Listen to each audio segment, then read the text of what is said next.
두 분 다 실망스럽다라는 의견을 좀 주셨는데요. 그러면 이제 윤 정부 1년 동안 그래도 잘한 것 어떤 게 있을지 잘한 것과 못한 것을 좀 꼽아 보겠습니다. 먼저 어떠신가요? 예, 저는 이 외교 안보에서 외교 안보는 우리 국민들이 죽고 사는 문제니까요. 한미 동맹이라는 이 큰 축을 네. 다시 좀 살려낸 거, 그 방향으로 간 거는 저는 방향은 잘 됐다라고 생각합니다. 우리가 흔히 최근에 한미 일대 북중러 이런 이야기를 하는데, 근데 일본하고 미국은 달라요. 우리는 일본에 대해서는 굉장히 원칙적으로 대응할 필요가 있는, 협력할 건 하더라도, 그런데 미국은 우리 안보에 아주 기반이 되는 주춧돌 한미동맹이기 때문에 저는 그거는 잘했는데, 예. 근데 이제 한미동맹에서도 너무 미국 쪽으로 일방적으로 경도가 되면 우리는 미국은 저 멀리 태평양 건너 떨어져 있고 우리는 이 북한, 중국, 일본, 이 러시아 여기에 같이 살아야 되거든요. 그래서 너무 중국, 러시아, 북한과의 어떤 외교의 공간이나 축 이거를 저는 너무 없애버린 거 그거는 좀 문제가 있다고 보지만 그래도 큰 방향으로 보면 한미동맹의 신뢰관계를 복원한 거 그거 하나 제가 좀 잘했다라고 말씀드리고 싶습니다. 일단 잘한 거 먼저 들었고요. 네. 방향성은 예. 동의한다라는 거고요. 예. 이 부분에 대해서 우리 보태시거나 좀 이제 말씀하신 네네. 부분에 대해서. 근데 이거는 좀 지적을 좀 해야 될 것 같은데요.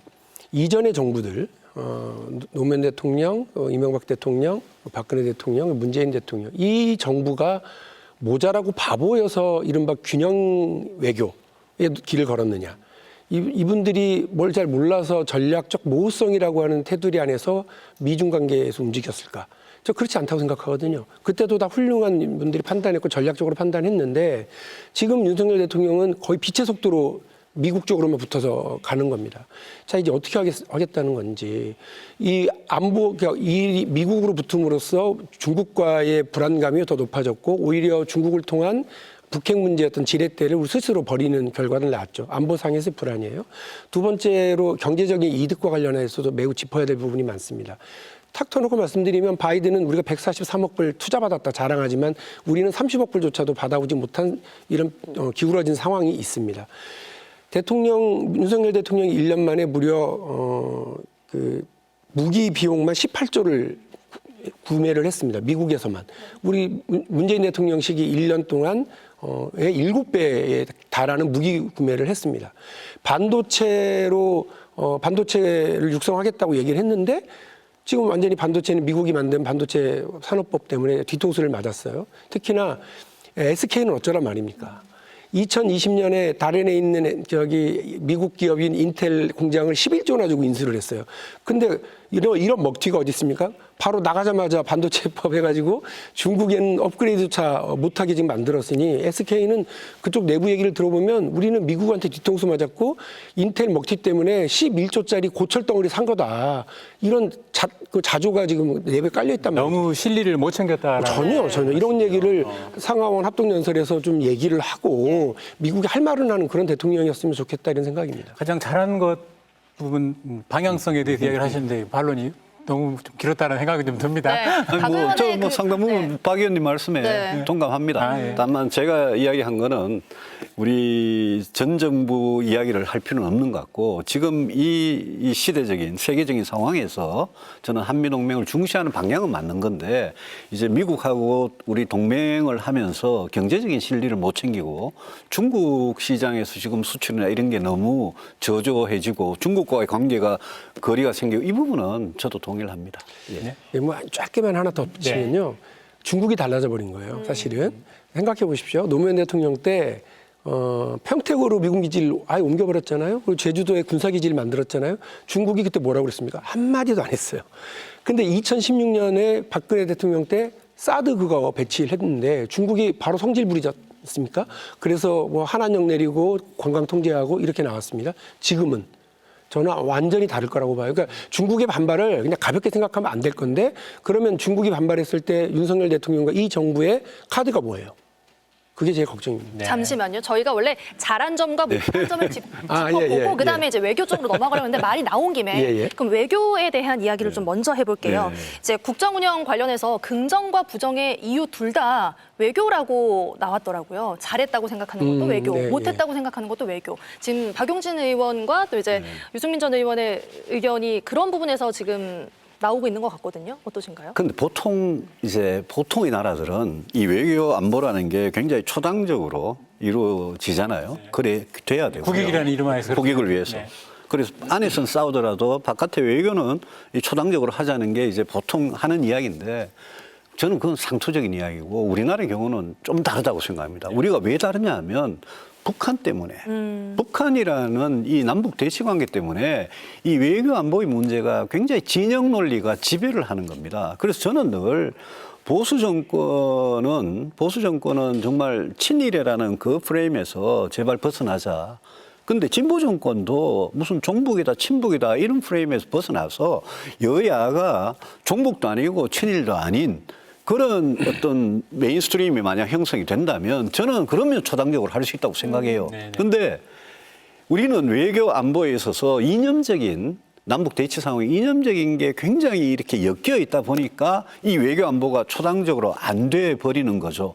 그래서 지금 방금 말씀하신 대로 윤석열 정부 평가하니까 제일 잘한 것도 외교 안보가 1번이고 예. 제일 못한 것도 외교 안보가 1번이라는 거는 그거는 국민들께서 머릿속에 미국과 중국, 일본과 러시아 그리고 북한 여기에 대해서 이미 약간은 진영의 논리에 빠져 계신 분들도 상당히 저는 계신다는 증거라고 봅니다. 이거를 정치권이 저는 해결을 해줘야 될 문제고 정치권이 그런 국민의 감정을 잘 이렇게 합의를 해가면서 이끌어 나가야 될 게 정치권의 몫인데 그런 점에서 아까 박 의원님 말씀하신 대로 너무 미국 일변도로 간다든지 이번에 또 일본하고 관계는 저는 뭐 역사 주권 영토에 대해서는 원칙을 가지고 하고 안보나 경제는 협력할 수 있다 늘 저는 그런 원칙인데 일본하고 관계에서 윤석열 대통령께서 여러 가지 실언도 하시고 지금 후쿠시마 방류수 포함해가지고 많은 문제에서 우리 국민들께서 야 일본하고 관계 이렇게 가도 되냐 또 중국하고는 이렇게 일부러 척을 지는 쪽으로 가도 되냐 걱정하시잖아요. 그런 국민들의 의견들을 대통령께서 제발 좀 감안을 하셔서 대통령이 이제 이끌어가는 지도자니까 그런 점에서 대통령이 잘할 수 있는 저는 공간이 굉장히 많은데 그걸 못하고 있다는 점은 예. 제가 인정합니다. 100% 공감하고요. 그러니까 뭐 각자가 가지고 있는 역사인식과 진영 논리로부터 좀 벗어나야 되는 거 필요하다고 봅니다. 근데 지금 이제 대통령의 리더십 관련해서 말씀하시니까 딱 좁혀서 말씀을 드리면 아니 원래 하는 척이라도 했잖아요. 그러니까 이전의 대통령은 그 보수든 진보든 간에 해외를 다녀오시면 순방 성과를 설명한다고 여야 지도부들을 청와대에 모셔서 식사도 대접하고 한마디라도 듣고 이러면서 그날 뭐 외교 성과는 다 날아가고 우당탕탕 싸우다 하더라도 그런 자리를 마련했어요. 안 하잖아요. 소통과 어떤 정치력의 예. 우리 국민들 죽고 사는 문제와 관련해서 내가 이번에 가서 이렇게 했어. 그리고 이제 이번에 다녀오니까 이게 걱정이 되는데 야당이 좀 많이 도와주세요. 이런 얘기라도 좀 해야 될 거 아니에요. 근데 무슨 저 이재명 대표가 사법적인 이런 걸 좀 쌓여있다고 치자고요. 야당 대표잖아요. 이건 이거죠. 박 그러니까 의원님 말씀에 뭐 저는 충분히 공감하는데 사법부에 가서 그거 심판받고 나하고는 이 얘기합시다 이래야 되는데 그런 자리도 안 만들어요. 윤석열 대통령께서 우리 이재명 대표 좀 취임 1주년 되는 날 딱 모셔가지고 점심 같이 하면서 저녁 같이 하면서 그렇게 하셔야죠. 당연히 하셔야 저는 그래야 되는데. 된다고 생각합니다. 그러면 이쯤에서는 이제 다음으로 좀 넘어가서요. 네, 네. 박 의원께서 생각하는 잘한 점. 이 얘기 좀 더 했으면 쓰겠는데 말씀을 드리면 잘한 거 교육, 연금, 노동 개혁하겠다고 했던 거. 예. 못한 거 교육, 노동, 연금에 대해서 아무것도 안 하고 있는 거. 개혁한다고 말은 하는 말만 건 하고 아무것도 안 잘했는데. 하는 거. 우리 저기 아이들 키워보지만 애들 키우는데 애들이 말만 하고 아무것도 안 해. 그럼 진짜 제일 화나는 거거든요. 마찬가지인데 노동개혁이 노동조합 때려잡는 게 노동개혁입니까? 교육개혁한다고 5세 저기 초등학교 입학시킨다고 그 난리 만들어놓고는 아무 소리 안 하고 있는 거잖아요. 연금개혁한다고 말을 시원하게 해놓고는 그 복잡한 문제에 대해서 국회에 떠넘겨놓고 뭐 하나 하는 게 있습니까? 이러니까 실망이 겹쳐서 저 1년 만에 저 낙제점 받고 있다고 생각해요. 잘한 거 이야기해 보라 그러니까 네. 지금 아니, 잘한 거 연금, 못한 걸 교육, 노동 이래 놓고는 방향성이 이제 못한 걸로 그냥. 근데 저도 사실 생각이 똑같아가지고 네. 제가 뭐 덧붙일 이야기는 없습니다만은 노동개혁, 연금개혁, 교육개혁은 3대 개혁이라고 대통령 스스로 하겠다고 하셨잖아요. 근데 제가 1년 동안 내용이 하나도 없어요. 교육개혁은 만 5세 아동 초등학교 입학시킨다 그러다가 그때부터 막 올 스톱 됐어요.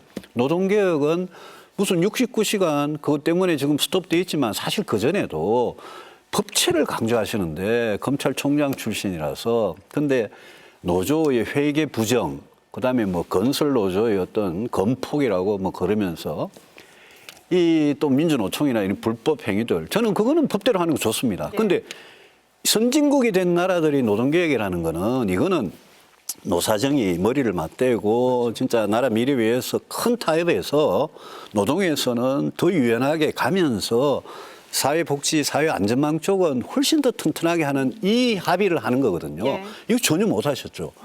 연금개혁은 숫자가 이거는 뭐 초등학교 수학입니다. 이거는 연금개혁이라는 거는. 이거는 보험료율 얼마나 받느냐, 얼마나 내느냐, 언제부터 받느냐 요거 딱 가지고 결정하는 건데 개혁을 못하고 개혁의 안이 없거든요. 제가 굉장히 개혁 이야기 나왔으니까 굉장히 아쉽게 생각하는 거는 이 대통령께서 저출산 고령사회위원회라는 게 있고 예. 저출산 문제, 인구 문제가 제가 보기엔 지금 거의 대한민국이 마지막 해결할 마지막 타이밍을 놓쳐가고 있는 가장 큰 화두라고 볼 수 있는 거죠, 사실. 그럼 인구 문제가 이 연금이나 노동이나 교육이나 모든 데 다 깔려 있습니다.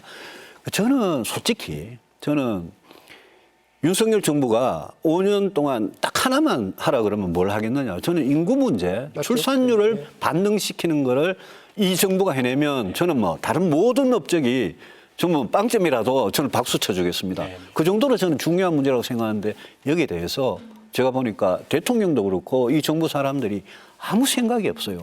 지금 여기 광주 전남 거의 뭐 대구 경북 제가 출신입니다만은 광주 전남 여기 소멸되고 있지 않습니까? 대구 경북 마찬가지거든요. 그렇죠. 지방부터 완전히 소멸되고 있거든요. 이 문제 해결하지 않으면 저는 나라 미래가 없다고 생각하기 때문에 아까 개혁 말씀하시니까 예. 그 말씀 드리고 싶습니다. 그러니까 교육, 노동, 연금 이 3대 개혁에 관련해서는 뭐 저출산 또 인구 문제를 해결하면 같이 해결될 수 있는 부분이다. 연금 문제, 노동 문제가 다 하나의 문제예요. 아이 낳아서 키우고 자기 일자리, 직장, 경력 단절 이런 거 다 엮여 있거든요. 하나의 원 안에서 같이 돌아가는 문제이기 때문에 하나의 문제이고요. 네. 뭐 솔직히 말씀드리면 정치가 답답해하는 게 뭐냐면 국회의원들은 4년에 한 번씩 뽑으니까 4년짜리 생각을 해요. 대통령은 5년에 한 번씩 뽑고 단임제니까 5년만 생각을 합니다. 자기 임기 기간만. 근데 그러면 안 되거든요. 말씀하신 인구 저출산 문제 해결한다고 해도 한 세대 뒤에 오는 얘기예요. 그 인구 반등은. 그럼 그거를 만들어내기 위해서 노동개혁을 해야 되고 또 교육개혁도 해야 되고 연금개혁도 하는 건데 이것이 다 5년 내내 여기에만 집중을 해도 그 풀어 나가기가 쉽지 않은 문제들입니다. 그래서 드리는 말씀이에요. 그 사회적으로 복잡한 문제인 의료 통합 김대중 대통령이 한 거 아닙니까? 그리고 그 복잡했었던 의학 분업 김대중 대통령이 한 거예요. 왜?